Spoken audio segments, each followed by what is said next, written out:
Do you have pain in your lower back or your SI joint? Well, if you do, I want to tell you something. You're probably doing the wrong stretch. A stretch that's not going to make things better and could actually be harming you. So what is that stretch? Well, a lot of people, when they have lower back pain, end up doing this stretch right here. Bending forward, rounding their back, and trying to touch their toes. And this can create some temporary relief.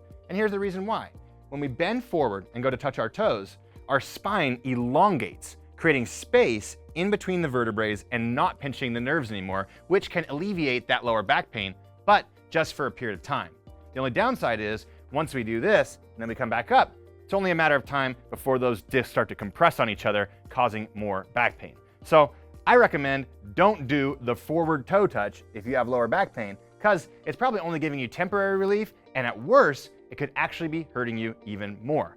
The good news is there is a stretch that you can do that often relieves lower back pain permanently. And it's a completely different stretch because of a completely different posture.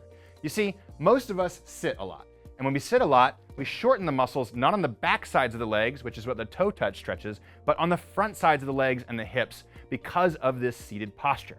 And when we stand up, we go into this posture that's called an anterior pelvic tilt. That's where our pelvis tilts forward like this. So I like to imagine if my pelvis is a bowl of water and I'm pouring that bowl of water forward like this, then you have an anterior pelvic tilt, which means you have tight hip flexor muscles. So that's these groups of muscles right here that come from the abdomen and the hip all the way down the leg and force your posture, your pelvic posture, into this position.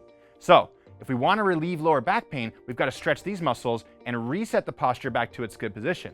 And the reason why this causes so much damage is because if these muscles are tight, then your pelvis is tilted forward. And if your pelvis is tilted forward, then your lower back has to be more arched. And if it's more arched, guess what? You end up pinching down on these nerves and these discs more, especially in the lower back, causing that pain in the first place. So I'm going to show you a couple different variations of this stretch and how to do them with good form. The first variation of this stretch is called the kneeling hip flexor stretch. So put a pillow down on the ground and we're going to kneel on the ground to do the stretch. If for some reason this hurts your knee, don't worry, I'll show you a different variation next. So come down, nice soft surface, it should be comfortable for you.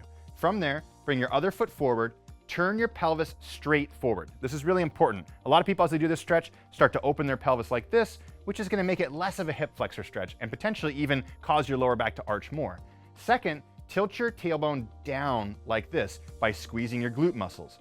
Oftentimes when people come into this stretch, what they do is just arch their lower back more like this, often causing more pain and not stretching the hip flexor. But by tucking the pelvis first, as we come forward, you'll feel a much deeper stretch in this hip flexor as you do it. So to do this properly, hips are forward. We're gonna let the hips come towards that front heel. And once we reach a position that's pretty challenging for us, but not super challenging, we hold for a second, we take a big breath into our belly, and as we exhale, we let our hips come more forward towards our front heel. You can hold this position for 60 to 90 seconds, and then make sure you switch sides and perform this stretch on the other side. You can do this stretch every single day or even multiple times a day. And the more you do it, the more it's gonna loosen those muscles and it's gonna encourage you to come back into this proper pelvic position. Now, again, if kneeling on the ground isn't in the cards for you, maybe you have knee pain or issues with your kneecaps, that's totally fine. You can do this stretch from a standing position too. So here's how to do it. Same thing, stepping your foot out forward and keeping one foot backwards. If you have a hard time balancing, you can put a chair next to you or do this next to a wall or a countertop for support, all right? From there, pelvis straight forward, tuck the pelvis, tilt the tailbone down, and then we're gonna bring our pelvis towards our front heel just like this. You can play around with the distance between your feet. The wider they are, the deeper the stretch will be. The more narrow they are, the less deep the stretch will be. Go to the position that feels good, and then just like before, take a big breath in, exhale, and let your hips come down and forward towards your front heel. Again, elongating these muscles right here. Hold this again for 60 to 90 seconds and make sure you do the other side as well.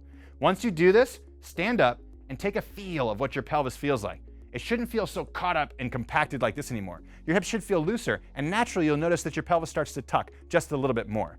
If you're consistent with this, over time, your pelvic posture will shift and your lower back pain will go away. So make sure you're consistent with it because it will change your life. If you have lower back or SI joint pain and you want help fixing it with some stretches and some workouts that are gentle on your body and safe to do, well, check out WeShape. You can try it for free by clicking the link below.